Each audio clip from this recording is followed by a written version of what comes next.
अक्सर आप लोगों ने देखा होगा कि जब भी किसी को बिजली का झटका लगता है तो अधिकतर केसेस में लोगों की मौत हो जाती है। क्या इसके पीछे का साइंटिफिक रीजन आप जानते हैं? चलिए मैं आपको बताता हूं।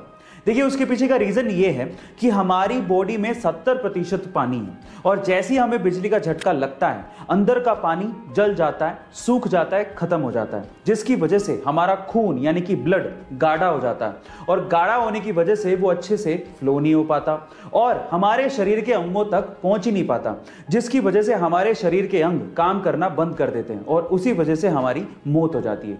ये था इसके पीछे का साइंटिफिक फैक्ट। क्या इसके पहले तक ये साइंटिफिक फैक्ट आप जानते थे? और अगर नहीं जानते थे तो चैट सेक्शन में जरूर लिखिएगा। देश में कई लोगों का ऐसा मानना है कि राजनीतिज्ञ और भ्रष्टाचार ये एक दूसरे के पर्यायवाची हैं, लेकिन हर राजनीतिज्ञ ऐसा नहीं होता।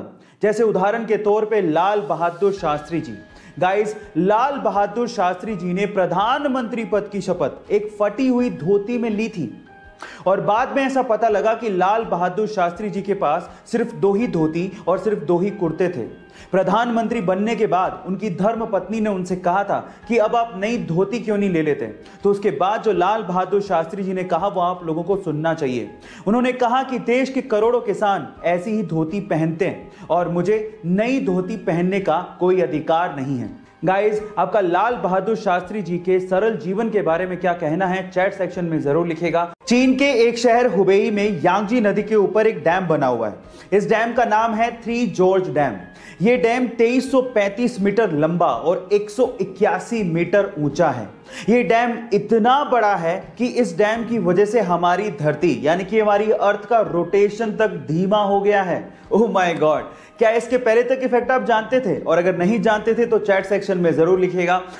डॉक्टर्स ने उसे 15 साल की उम्र में उसकी हार्ट प्रॉब्लम्स को देखते हुए कहा कि या तो वो फुटबॉल खेलना छोड़ दे या फिर वो डिफिकल्ट हार्ट सर्जरी करवाए जिसमें उसकी जान जाने का खतरा हो सकता है। फुटबॉल खेलने का जुनून इतना सवार था कि उसने वो हार्ट सर्जरी करवाई। अपने इसी फुटबॉल के जुनून के चलते ये माली का बेटा आज विश्व का सबसे महंगा फुटबॉल खिलाड़ी बना। Yes, I am talking about Cristiano Ronaldo, जो सिर्फ फुटबॉल खेलकर 700 करोड़ रुपया सालाना कमाता है। क्या आप में है ऐसा जुनून? और अगर है तो जीत आपकी पक्की है।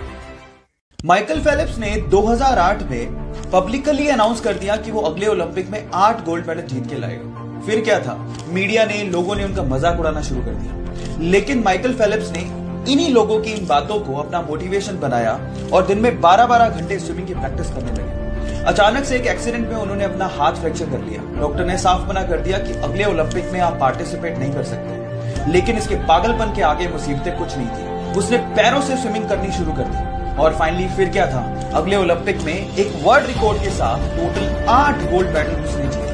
इसी को कहते हैं अगर आप जिद करते हो तो जीत आपकी पक्की है। सपने तो शायद हम भी बहुत बड़े देखते हैं, लेकिन मुसीबतों और बहानों के आगे हमारे सपने घुटने टेक देते हैं। लेकिन एक वो लड़की थी जिसके सपनों के आगे मुसीबतों और बहानों ने घुटने टेक दिए। एक गरीब परिवार में पैदा हुई। बचपन उसका खेतों में काम करके निकला। 15 साल की उम्र में उसने सोचा कि वो बॉक्सिंग में अपना करियर बनाएगी। घर से कोई सपोर्ट नहीं था, ना ही ट्रेनिंग के लिए कोई सुविधाएं थी, लेकिन उसकी जिद के आगे सारी मुसीबतों ने घुटने टेक दिए। जी हां, मैं बात कर रहा हूं 6 times world amateur boxing champion, 5 times Asian women championship winner, Asian games 2014 gold medallist, Olympics 2012 bronze medallist, 2013 Padma Bhushan winner, 2003 Arjuna award winner and 2006 Padmashri Mary Kom. So guys, believe in you, क्योंकि जिद है तो जीत पक्की है।